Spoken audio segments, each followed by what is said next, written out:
覚悟してろよ。行くぜ。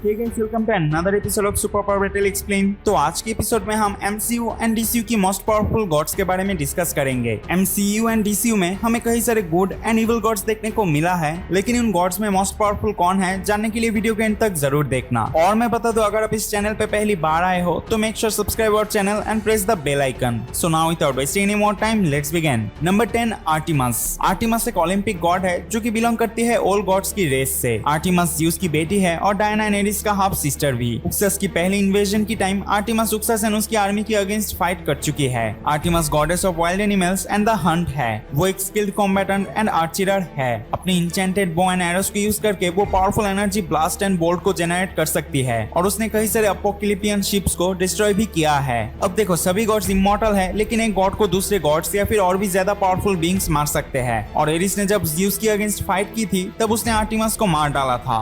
number 9, god of war Eris. तो देखो, Eris एक बहुत ज्यादा पावरफुल गॉड है जो कि ज़्यूस की तरह ही इमॉर्टल है। उसने उक्सस को इंजर्ड किया था एंड कई सारे ओलंपिक गॉड्स को भी मारा था। उसके पास टेलीकिनेसिस से लेकर सुपर ह्यूमन लेवल की पावर्स है। अब क्योंकि एक गॉड को सिर्फ एक गॉड ही मार सकता है, इसी के चलते वंडर वुमन ने एरिस को मार दिया था। Number 8, wonder woman एकेए Diana Prince. Wonder woman एक फुल गॉड नहीं बल्कि एक डेमी गॉडेस है जो कि ज़्यूस की बेटी है। वंडर वुमन को ज़्यूस ने अपने हाथों से बना के हिप्पोलिटा को दे दिया था। वंडर वुमन 5000 साल की है और उसे बचपन से ही ट्रेनिंग मिली है एक वॉरियर बनने की। Wonder Woman Steppenwolf, Doomsday and Superman के अगेंस्ट लड़ चुकी है एंड अपनी इनरेजेड कंडीशन में उसने एरिस को भी डिफीट किया है। डीसीयू में वंडर वुमन को गॉड किलर भी कहा गया है एंड वो भी आर्टिमस की तरह इमॉर्टल है। Number 7, Thor एकेए God of thunder. तो थॉर ओडिन का सेकंड बॉर्न चिल्ड्रन होने के साथ साथ एक पावरफुल एसगार्डियन गॉड है। थॉर के पास वेदर एंड लाइटनिंग को कंट्रोल करने की पावर्स है। वो अपनी वेपन्स म्योनिर एंड स्टॉर्मब्रेकर की यूज करता है अपनी पावर्स को चैनलाइज करने के लिए। असल में थॉर के वेपन्स बस उसको उसकी पावर्स कंट्रोल करने में हेल्प करते हैं। थॉर के पास हल्क को टक्कर देने वाली सुपर ह्यूमन स्ट्रेंथ है। वो स्पीड ऑफ साउंड से मूवमेंट कर सकता है and like all Asgardian gods, Thor के भी एजिंग एक्सट्रीमली स्लो है। Thor group of Asgardian army को बीट कर सकता है एंड अपनी वेपन स्टॉर्मब्रेकर से बाई फोर्स समन करके 9 रेल्म्स की किसी भी जगह पे टेलीपोर्ट हो सकता है। इसके अलावा वो 9 रेल्म्स को यूनिवर्स की खतरों से भी प्रोटेक्ट करता है।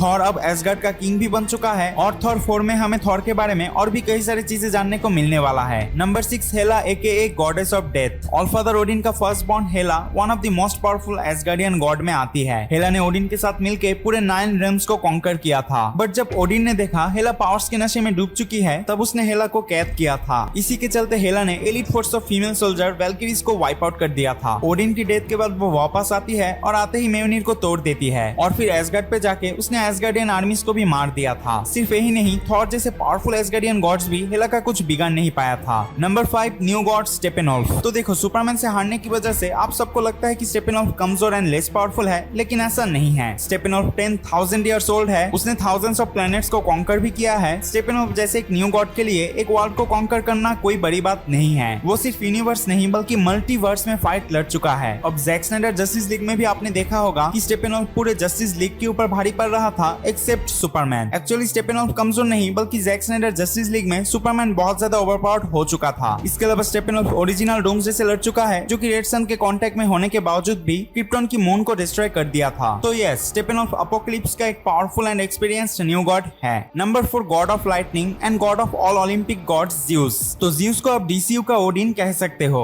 ज़्यूस इतना ज्यादा पावरफुल है कि वो अकेला पूरे ओलंपिक गॉड्स को डिफीट कर सकता है। उसके पास डिवाइन लाइटनिंग है और उसकी लाइटनिंग इतना ज्यादा पावरफुल है कि बस एक झटके से उसने मदर बॉक्सेस को सेपरेट करके यूनिटी को रोका था। डीसीईयू माइथोलॉजी के अकॉर्डिंग ज़्यूस ने ह्यूमंस एंड अमेज़न्स को बनाया है। इसके अलावा उसने वंडर वुमन जैसे गॉड किलर डेमी गॉडेस को भी बनाया है। ज़्यूस की एज एटलीस्ट 10,000 साल से भी ज्यादा है, बट स्क्रीन टाइम कम मिलने की वजह से ज़्यूस के बारे में हमें ज्यादा इन्फॉर्मेशन नहीं मिला है। Number 3, God of evil dark side. Dark side basically new God की रेस से बिलोंग करता है और उसे गॉड ऑफ इविल भी कहा जाता है। डार्कसाइड के बेबी वर्जन यानी उक्सस को हराने के लिए गोल्डन एज ऑफ हीरोज से लेकर 3 powerful gods Artemis, Eris and Zeus को आना पड़ा था। आप समझ लो, डार्कसाइड की बेबी वर्जन को हराने के लिए अगर पावरफुल गॉड्स को आना पड़े तो अब डार्कसाइड कितना ज्यादा पावरफुल होगा। उसके पास ओमेगा बीम्स है जो कि काफी है पावरफुल सुपर हीरोज को नॉकआउट करने के लिए। डार्कसाइड अपोक्लिप्स का रूलर है। इन फ्यूचर अगर डार्कसाइड को डीसीयू में और भी दिखाया जाए तो हमें डार्कसाइड के पावर लेवल के बारे में और भी ज्यादा इन्फो मिलेगा। Number 2, Allfather Odin. तो देखो, ओडिन एसगार्ड का किंग था, उसने पूरे 9 रियम्स को कॉन्कर किया था। ओडिन के पास ओडिन फोर्स है जिसे यूज करके वो fire demon shorter with eternal flame को हराया था, और सर्टर वो है जिसे हराना हेला या फिर थॉर के लिए नामुमकिन है। समय के साथ ओडिन ने 9 रियम्स में पीस भी कायम किया था, और एक एसगार्डियन गॉड होने की वजह से ओडिन 5000 ईयर्स ओल्ड तक जिंदा रह पाया था। इसके अलावा ओडिन को पूरे 9 रियम में मोस्ट पावरफुल बीइंग भी कंसीडर किया गया है। Number 1, space gods also known as Celestials. तो सेलेस्टियल्स इंटायर यूनिवर्स में ओल्डेस्ट रेस से बिलोंग करते हैं। सेलेस्टियल्स पोजेस करते हैं vast amount of matter and energy manipulation की एबिलिटीज को। इसके अलावा सेलेस्टियल्स क्रिएटर्स है यूनिवर्स की लाइफ फॉर्म्स एंड प्लैनेट्स के। उनके लिए किसी नॉर्मल ह्यूमन को सुपर ह्यूमन बनाना कोई बड़ी बात नहीं है। और मैं बता दूं, सेलेस्टियल्स ने इटर्नल्स को बनाया था। अभी तक एमसीयू में हमने कई सारे सेलेस्टियल्स को देखे हैं, जैसे कि एरिशिम द जज एंड ईसोन द सर्चरर। तो गाइस, ये तो था टॉप 10 मोस्ट पावरफुल गॉड्स के list. And most powerful gods को लेकर अपना ओपिनियन कमेंट सेक्शन पे शेयर करना नहीं भूलना। वीडियो अच्छा लगे तो वीडियो को लाइक कर देना, चैनल को सब्सक्राइब कर लेना एंड बेल आइकन को भी प्रेस कर देना, ताकि ऐसे और भी कई सारे बैटल वीडियोस आपके पास सबसे पहले पहुंचे। I'll see you in the next video. Till then, take care and thanks for watching.